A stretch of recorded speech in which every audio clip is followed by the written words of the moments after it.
গরুর মাংসের এই রেসিপিটা যে কোনো কিছুর সাথে খেতে দারুণ লাগে। খিচুড়ি, রুটি, পরোটা, সাদা ভাত, পোলাও, নান, আপনারা যেটা দিয়ে খেতে চাইবেন সেটা দিয়ে কিন্তু খেতে পারবেন। এটা এতটাই মজার একটা রেসিপি। আজকে তৈরি করে দেখাচ্ছি বিফ কষা বা গরুর মাংসের কষা। প্রথমে এখানে নিয়ে নিচ্ছি 1 কেজি পরিমাণে গরুর মাংস, হাড় চর্বি সহ নেবেন। 1 টেবিল চামচ পরিমাণে আদা বাটা, 1 টেবিল চামচ পরিমাণে রসুন বাটা, বাদাম বাটা দিয়ে দিচ্ছি 1 টেবিল চামচ পরিমাণে। এখানে আমি চীনা বাদাম বেটে নিয়েছিলাম। তার সাথে 2 টেবিল চামচ পরিমাণে টক দই দিয়ে দিচ্ছি এখানে। তার সাথে 1 টেবিল চামচ পরিমাণে দিয়ে দিব লবণ, আর তার সাথে 1 টেবিল চামচ পরিমাণে হলুদের গুঁড়া আর শুকনা মরিচের গুঁড়া আমি এখানে প্রায় 1.5 টেবিল চামচের মতো নিয়েছি। ঝালটা আপনারা কম বেশি করে নিতে পারেন। তো এবার আমি দিয়ে দিচ্ছি জিরার গুঁড়া 1.5 টেবিল চামচের মতো, আর তার সাথে এখন দিয়ে দিব এখানে সরিষার তেল 1/4 কাপ পরিমাণে। এই রেসিপিতে কিন্তু ধনিয়ার গুঁড়া ব্যবহার হচ্ছে না।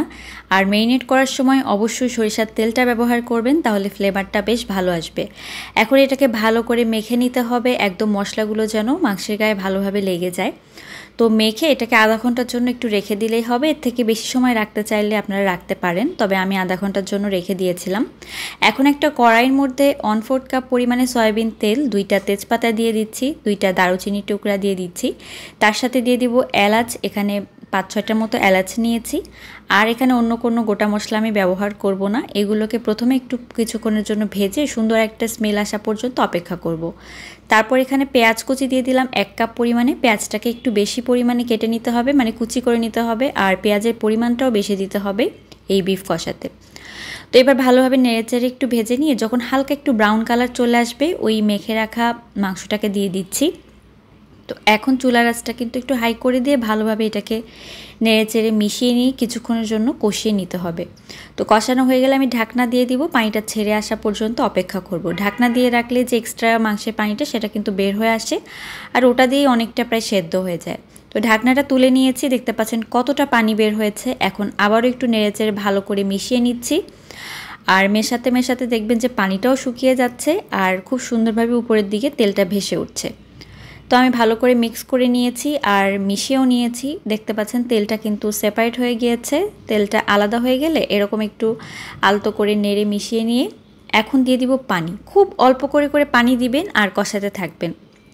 যে কোনো কষা রান্না করতে গেলে কিন্তু পানি একবারে দেয়া যায় না, অল্প অল্প করে পানি দিবেন, ঢাকনা দিয়ে দিয়ে কষিয়ে কষিয়ে রান্না করবেন, তাহলে কিন্তু ফ্লেভারটা বেশ ভালো আসবে। আর এটাই হচ্ছে কষা মাংস রান্নার বৈশিষ্ট্য।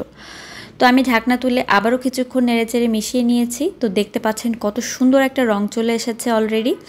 তো এখন কিন্তু আরও একটু সেদ্ধ হবে। এই পর্যায়ে আমি আবারও একটু নেড়ে মিশিয়ে নিচ্ছি। আর এবার আমি দিয়ে দিব আরও কিছুটা পানি দিয়ে আমি আবার ঢাকনা দিয়ে দিচ্ছি। অল্প করে পানি দিবেন, যখনই নিচের দিকে লেগে আসবে আবার ঢাকনা দিয়ে দিবেন।